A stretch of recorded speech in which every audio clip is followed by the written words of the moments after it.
Hello everyone, this is Joe, Four Soft Corners here, and finally back with another video. This one I just have one pickup I want to show, and then it was from an autograph set we've seen probably multiple times of me do, but have some more.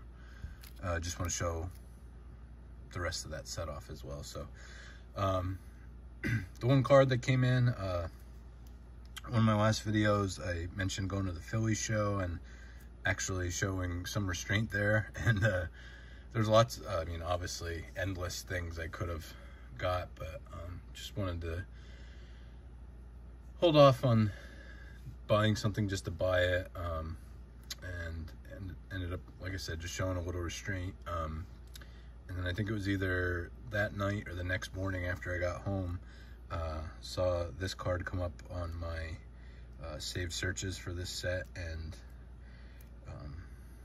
I think I caught it within the first couple minutes it was posted. Had a or best offer on it, so shot an offer out and got it accepted and got it in. So this is from the 2014 Finest Greats autograph set. This will be my 6th card in the set. There's 12 on the checklist, so I'm halfway now. And this is the Randy Johnson, and this is the lowest numbered parallel I have of any of the ones so far. This is a gold out of 50, so could not be happier with this. Probably would end up getting it regardless, but kind of one of the times where, you know, having that restraint really pays off, that I'd feel as bad, you know, just going for it then, because not just this set, but just cards in general, whether it's vintage or, you know, certain parallels or anything like that, you don't see them often, and so when they come up, you have to be ready to get them. So I've shown, I'll show the rest of the cards and then talk a little bit more. So I've shown these cards a couple different times. Usually every time I pick one up, I show it. This is a Steve Carlton. This is a black. The blacks are out of 99, so the next 3 cards I show will be that.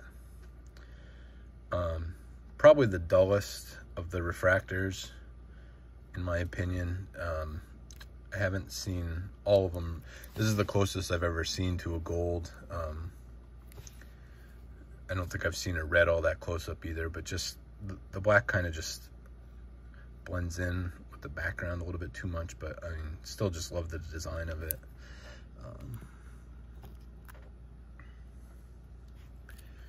Here's the Mike Schmidt. Love this one just because of that nice big autograph.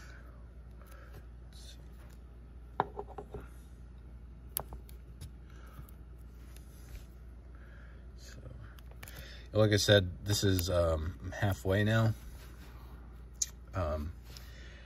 Not something I technically need to finish, but it's just cool to pick these up, and I will continue to pick them up when I am able to.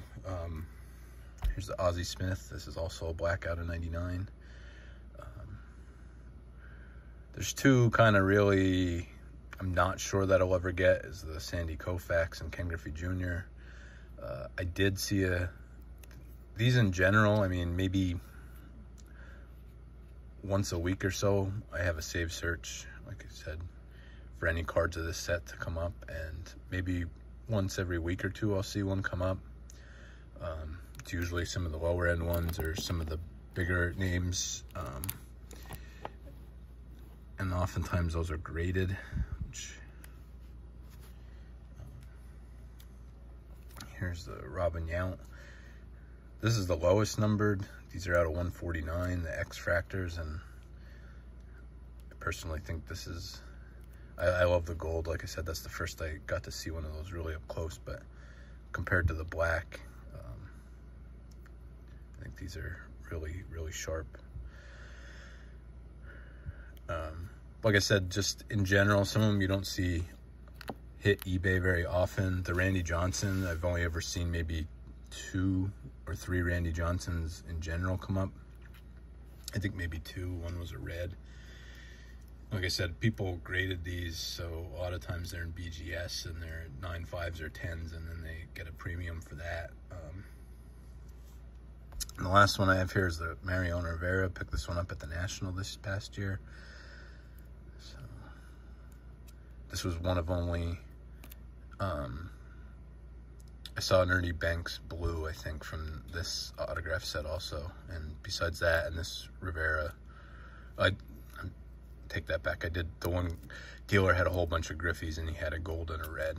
But collectively, those were the only 4 cards from this set I saw at the whole National. So I was happy to be able to find one of a player I needed and a decent price point and able to get that. So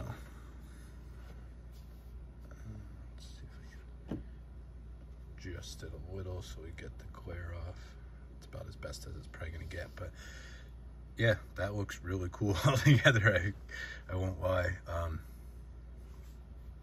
So just really happy to pick another one of these up. We'll show this up close again. Sorry about this. We're really falling apart now, but yeah, I was saying the Koufax, that's one I actually seen a fair amount of those hit eBay, but they're usually several $1,000s they come up for. One finally came up for auction. It might have been the black. I don't remember for sure what the parallel was, but actually went for less than what I expected. I think it ended up at $500, which, just given his autographs and what it costs to get a personal signing done, and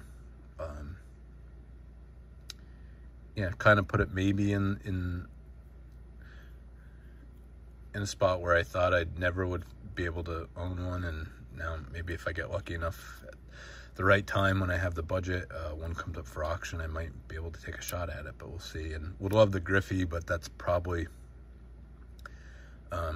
his do not hit eBay very often at all, and again, usually get posted with a very high, couple $1,000 price on it.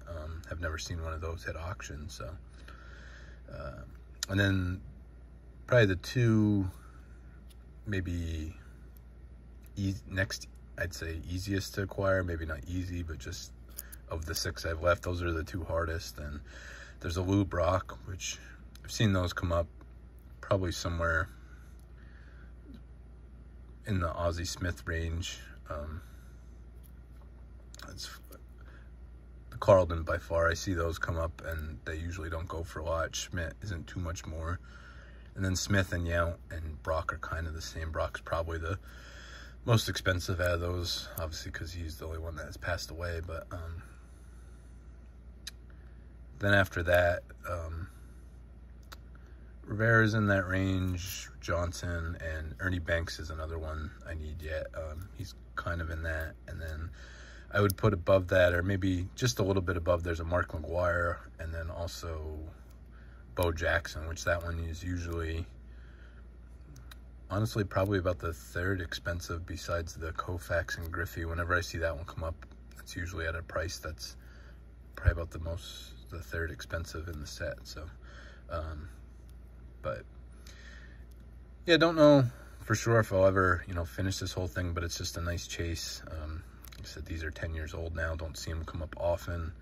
And in person at shows, I didn't see any at the Philly show. So just have to keep my eyes peeled for them. But like I said, just one of those things, right place, right time, where I showed a little restraint, not blowing all my budget at the Philly show, came home and was able to catch this soon after it got posted, and I think got a great deal for the offer. What it was listed at and what I threw out as offer was like